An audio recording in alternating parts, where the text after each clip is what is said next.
To hit way back here so I could get out my little table and make myself some coffee. And I had chili for breakfast. It was good. So this is just like kind of in between the rest areas. There's one off each side of the highway because it's a divided highway. But it was just so busy that I just came on the road in between them to this little gravel spot so that I could cook and have something to eat. And now we'll get on the way. I'm heading to Winnipeg. First stop, a historical site. Wheelhouse National Historic Site. And I'm going to visit this property and learn the story of Louis Riel, his family, and his significance to the history of Canada.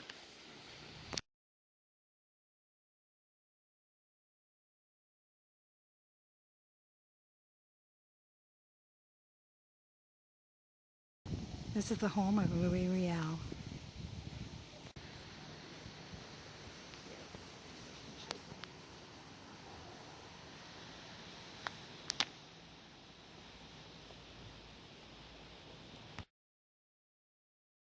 This is where babies would be kept, and it'd be close to the mother's bed, and they just rock the ropes to swing them, to settle them. I think that's really interesting. And the old sewing machine. And house is set up for after a death, and so then they were Catholic, so the pictures would be covered.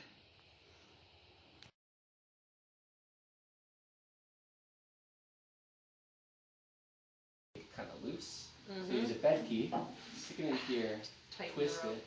Yeah, and then that's actually where the phrase "sleep tight" comes from. You gotta tighten your bed.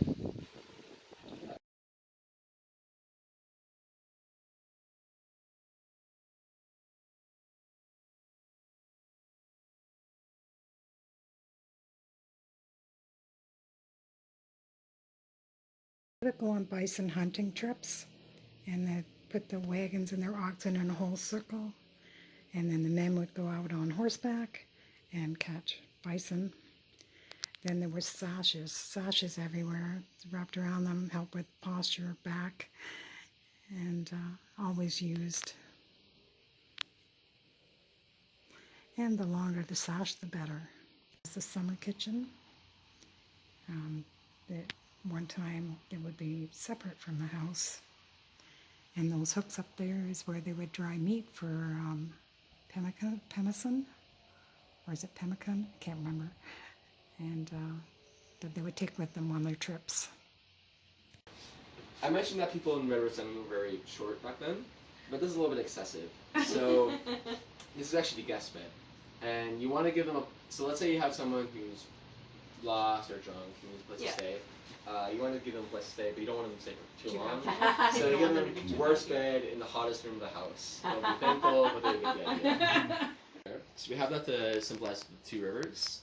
So of course they're used for transportation like canoe and such, but also for fishing. And then in the winter, people would collect ice. I don't know if you've seen Frozen, but in that first scene where they're collecting ice. Yes, when they're harvesting the ice from the lake. It'd be exactly like that. And then they would put it underneath the house, so there's a cellar about like 4 feet deep. And then they would store food for all in the summer right in there.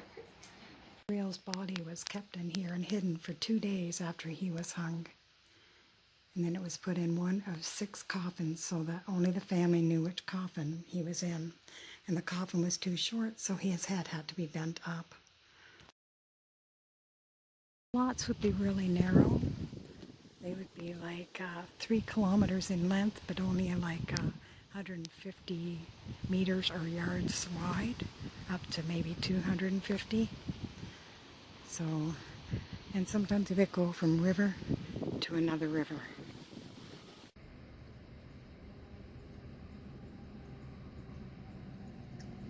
I think trains go pretty slow here in Manitoba. I'm now at Lower Fort Garry National Historical Site.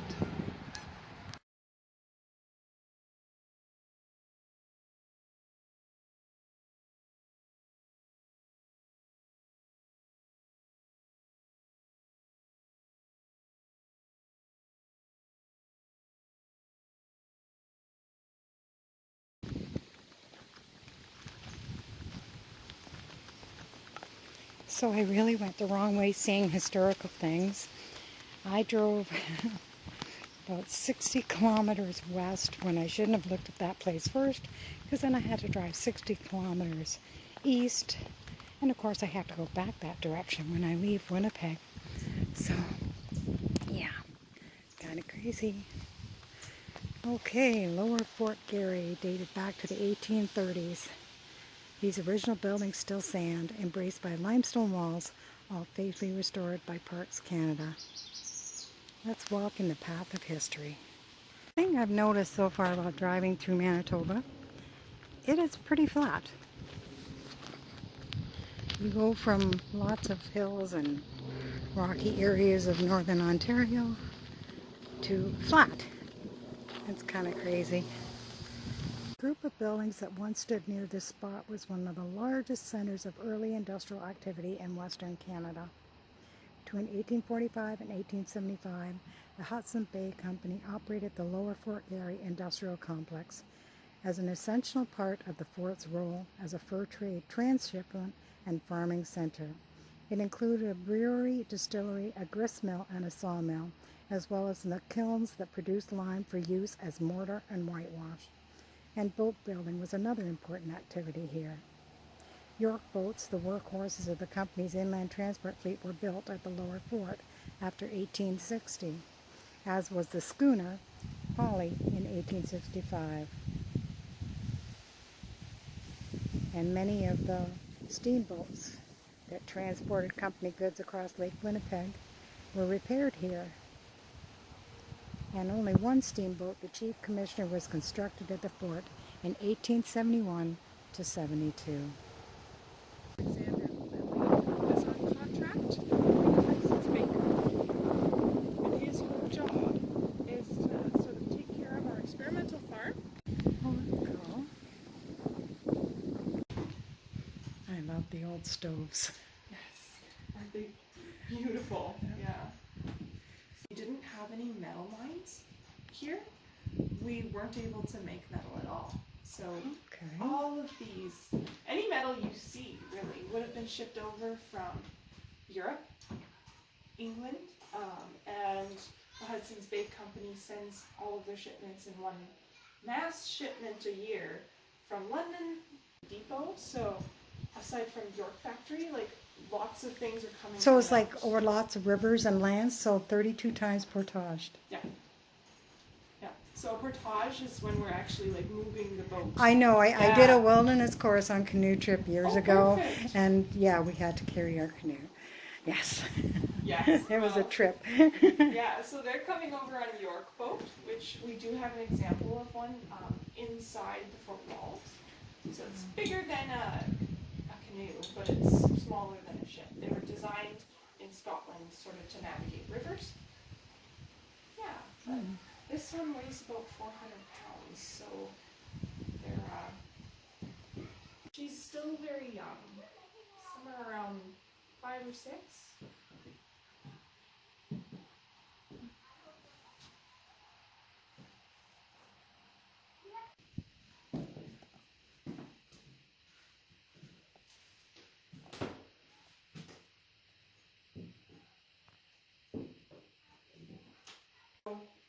We want to make sure it's starting to get really full over there, so I might readjust.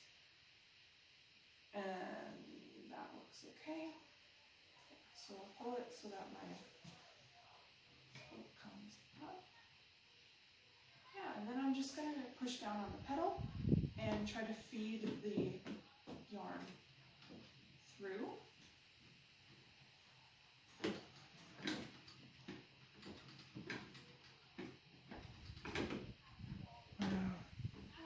And then I'll just make sure that it doesn't go backwards, but yeah, that's kind of how it works.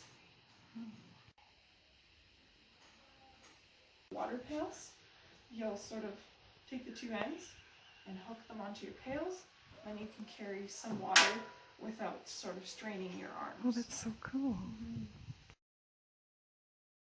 It's so neat. These houses are still standing, and there's no nails in them. This house was originally the Fraser house, but it is on the property where the Lily House was. So, and they moved it here because at one time I guess it was a golf course here, and it was taken down, the Lily House, for a golf course.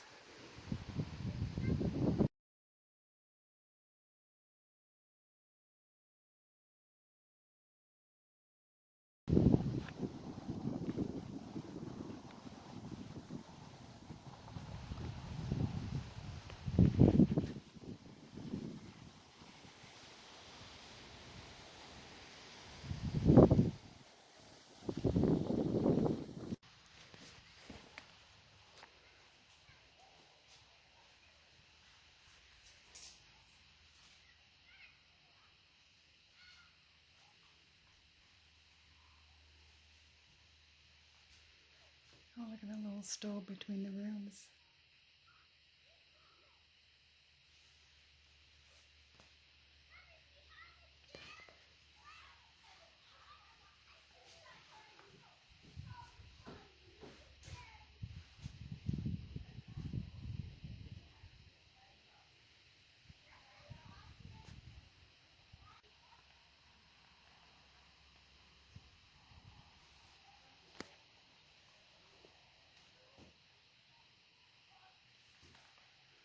The old fireplace back there. You scrape your boots before you go in the house. There's a little old blacksmith shop. Well, you want to punch that little thing on the end there so that once you hit it in, I have not hit a knife before, so this is more of a me experimenting than anything else. Sorry. I'll have to redo that. Oh well, we'll do that in a moment. All that said, here we have our nail, nice and hot. Stick it in my heading tool here. Fits. Chicken dance it off. Now, this might be a little bit loud.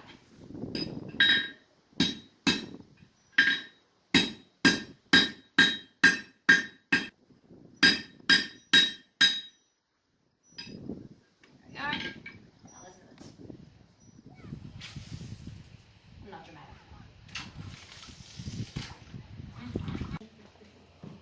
Yeah, so factories. Factories are all the rage. They're taking over our jobs. So, I'm pretty good. I can make about 1,000 nails per day. But factories can make about 10,000 nails per day. This was used to hold the oxen while they put shoes on them.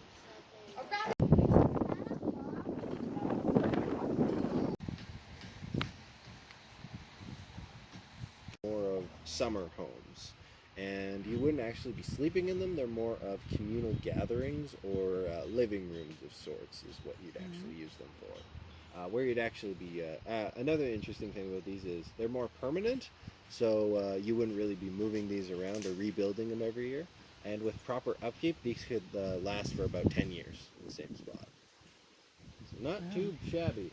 Where you'd actually be sleeping, These were meeting houses or group houses, not to live in. This is made out of reed and sticks, and they were waterproof because the reeds would swell when it rained. canvas. What they would have used in the 1850s, that's the same material, is old ship sails.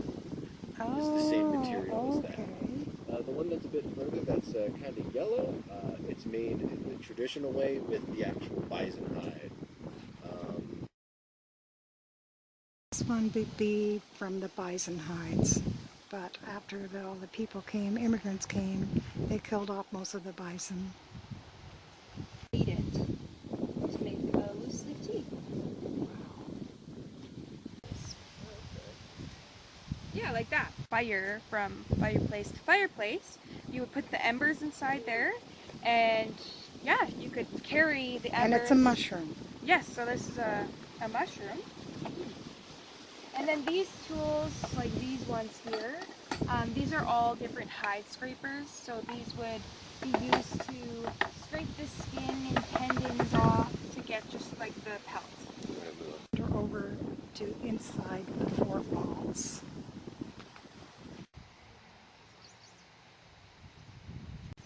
this is the river outside the fort, alongside the fort.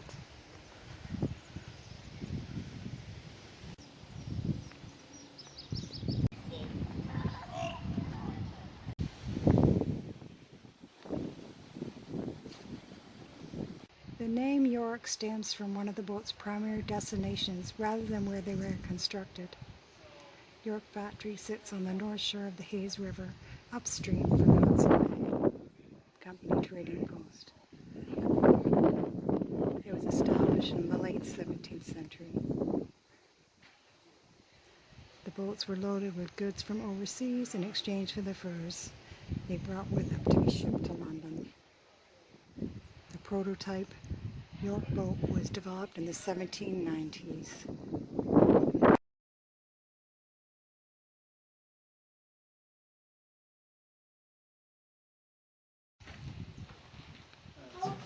Raising 2 tons of, well, I mean, the boat probably weighs.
Look at the little skinny blades.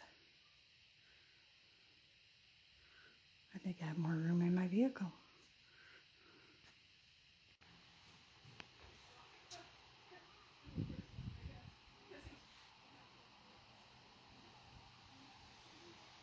This house was the men's house.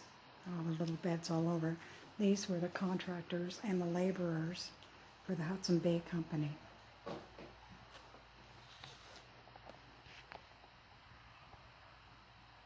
This is where they would eat.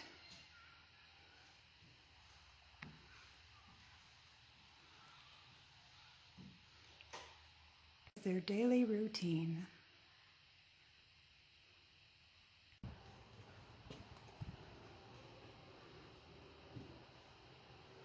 Look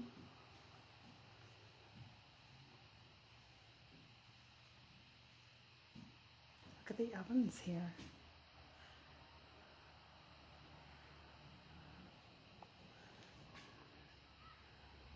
Oh, this is hardtack. Yum, yum. That's how they put the holes in it. You can smell the burning.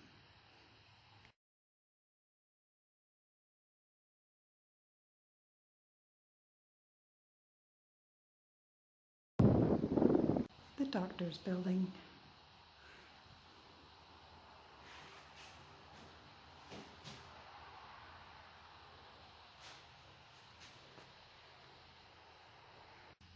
Just a warehouse.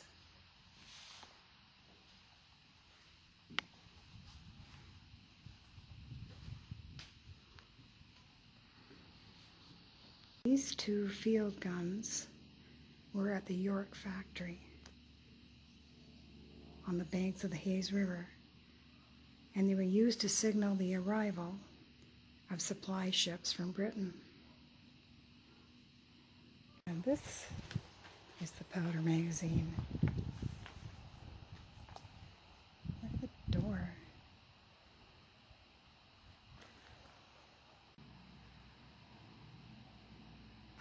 The big house was originally designed as residence for George Simpson, governor of the company's western and northern trade. It was constructed in 1830 to 1832, and the annex was put on in 1840.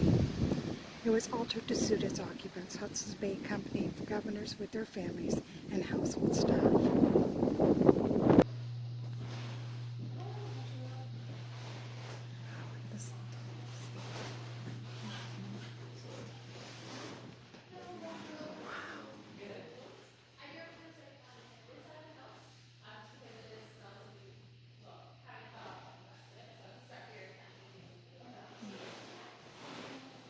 So guests and high-ranking officials would be on the first floor.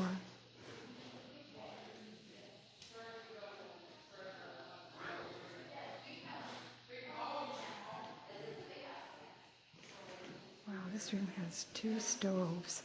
Every room has a wood stove. I'd love a wood stove in every room too.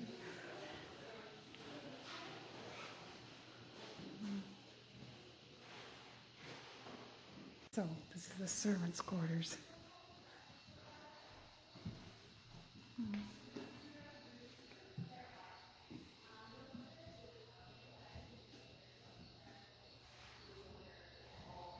Big fireplace. Inset windows.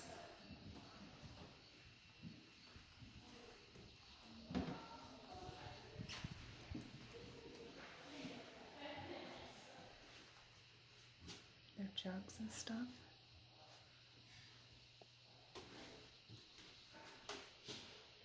Can't see too much in there. Wow. And that's the oven. Big stove. Fireplace.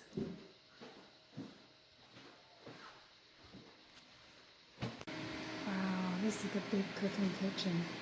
Look at that fireplace. So this has been used a lot. And another stove there. They're everywhere.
really good.